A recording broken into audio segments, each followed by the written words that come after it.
లోపలేం లేదు డొల్లా. నన్ను వదిలేంటారు, నేను పారిపోతాను. హలో గాయ్స్, అందరికీ నమస్తే, welcome back to my channel. ఈ రోజు అయితే నేనైతే మట్కా సినిమా అయితే చూసేసాను. యాక్చువల్గా ఈ సినిమా నాకు నచ్చిందంటే అసలు నచ్చలేదని చెప్తా. యాక్చువల్గా ఇది మట్కా కాదు, గుట్కా. 2024 లో వచ్చిన అతిపెద్ద రాడ్ సినిమా ఇది. నాకుంటే అల్లు శిరీష్ టెడ్డీ సినిమా చూసి కూడా తట్టుకుంది, కాకపోతే వరుణ్ తేజ్ మట్కా అయితే చూసి తట్టుకోలేకపోతుంది.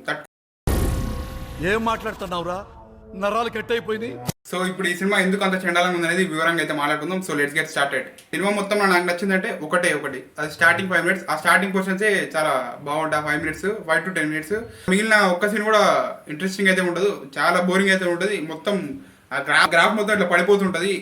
సినిమా చూస్తున్నంత సేపు నేను వెతుకుతూనే ఉన్నా, ఏ సీన్ అయినా కొద్దిగా మనకైనా కనెక్ట్ అవుతుందా, లేకపోతే ఏ సీన్ అయినా కొద్దిగా ఎలివేట్ చేస్తా అని. కాకపోతే నేను ఎక్కడ సీన్ అయితే నాకైతే ఈ సినిమాలో అయితే ఒక్కటి కూడా కనపడలేదు. సినిమా నీరసమైన సినిమా అయితే నేనైతే ఇంతవరకు అయితే ఎప్పుడు చూడలేదు. అసలు నాకైతే ఎప్పుడెప్పుడు థియేటర్ నుంచి వెళ్ళిపోవాలనిపించింది. సో దానివల్ల నాకైతే సినిమా మొత్తం చాలా నీరసంగా అయితే అనిపించింది. ఈ నీరసం బయటకు వచ్చి నేను చూడదాగినా పోలేదు. స్టార్టింగ్ నుంచి ఎండింగ్ వరకు మస్తు నీరసంగా అనిపించింది.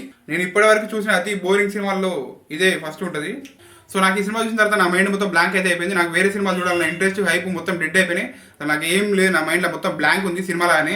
యాక్టర్ వరుణ్ తేజ్ గురించి చెప్పాలంటే ఆయన సినిమా మొత్తంలో ఒక లుక్లో అయితే ఉంటాడు. సో మనకి ఆ లుక్ వల్లనో లేకపోతే మేకప్ వల్లనో తెలియదు, కానీ మనకు ఆ ఎక్స్ప్రెషన్ అయితే సరిగ్గా కనపడదు. సో నాకైతే ఏ ఎమోషన్ ఆయన నుంచి అర్థం కాలేదు.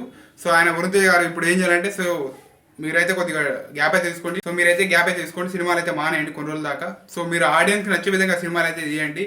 మీరు ఇట్లాంటి సినిమాలు కొత్త ప్రయత్నాలు ఎన్ని చేసినా కానీ అది వర్కౌట్ అయితే లేదు, ఎగ్జిక్యూషన్లో కూడా పోతుంది. సో మీరైతే కొద్దిగా గ్యాప్ అయితే తీసుకోండి. ఆ గ్యాప్లో మీకు ఏం చేయాలంటే మీకు అయితే ఒక క్లారిటీ అయితే వస్తుంది. సో ప్లీజ్ మీరైతే వెయిట్ అయితే చేయండి, వెయిట్ చేసి డెసిషన్ అయితే తీసుకోండి. ఇలాంటి సినిమాలు అయితే మరీ తిప్పకండి, ఇవి ప్యూర్ అల్ట్రా డిజాస్టర్స్. సో మీరు మున్పటిలాగా కంబ్యాక్ చేయాలని నేనైతే కోరుకుంటున్నా. So let's wait. Director Karuna Kumar గారి గురించి చెప్పాలంటే అసలు ఈ సినిమా ఆయన నడిపించిన తీరైతే అసలు ఏం బాగాలేదు, చండాలంగా ఉంది. స్టార్టింగ్ నుంచి ఎండింగ్ వరకు ఒకటే ఫ్లాట్గా అయితే ఉంటుంది, కొంచెం కూడా ఎంగేజ్ ఉండదు, ట్విస్ట్ ఉండదు, సర్ప్రైజ్ అయితే ఏముండవు, అంతా బోరింగ్ అయితే ఉంటుంది. ఇంకా మిగిలిన ఆర్టిస్టుల పెర్ఫార్మెన్స్ విషయానికి వస్తే అసలు ఎవరిది అసలు స్కోపే లేదు, ఎవరిది కూడా అసలు ఇంపార్టెన్స్ అయితే లేదు వాళ్ళ రోల్కి, ఎందుకంటే సినిమా అయితే అట్లా ఉంది. ఇంకా మ్యూజిక్ డైరెక్టర్ జీవి ప్రకాష్ గురించి చెప్పాలంటే ఆయన సాంగ్స్ అయితే ఒకటి కూడా అసలు కనెక్ట్ అయ్యలేదు, ఒకటి కూడా గుర్తులేదు. బీజం కూడా అసలు ఏం అనిపించలేదు. సో సినిమానే డొల్లా ఉన్నప్పుడు మరి ఆయన ఏం చేస్తాడు. సో ఇది ఒక్కసారి జీవి ప్రకాష్కి అయితే ఎగ్జామ్షన్ అయితే ఇవ్వచ్చు, ఎందుకంటే సినిమానే డొల్లా ఉంది. మరి మ్యూజిక్ డైరెక్టర్ ఏం చేస్తాడు సినిమాలో కంటెంట్ లేకపోతే. సో ఇది ఒక్కసారి మీకు అయితే ఎగ్జామ్షన్ అయితే ఇవ్వచ్చు జీవి ప్రకాష్కి. ఫైనల్గా మట్కా సినిమా గురించి చెప్పాలంటే ఈ సినిమాని అయితే థియేటర్లో అయితే చూడలేం, ఓటీటీలో అయితే అస్సలు చూడలేం. సో ఈ వీకెండ్కి మీరైతే ఇంట్లో కూర్చొని ఫ్యామిలీతో అయితే టైం అయితే స్పెండ్ చేయండి. సో అదే మీకైతే మస్తు అయితే హ్యాపీనెస్ అయితే ఇస్తుంది, పైసలు కూడా మిగిలితే. సో దట్స్ ఇట్ గైస్, ఇది వాళ్ళ రివ్యూ. ఈ రివ్యూ కానీ మీకు నచ్చితే నా ఛానల్ అయితే సబ్స్క్రైబ్ అయితే చేయండి, కుదిరితే ఈ వీడియోని అయితే లైక్ చేయండి, షేర్ కూడా చేయండి. మళ్ళీ వేరే రివ్యూలు అయితే కలదాం. అంతవరకు సెలవు, జై హింద్.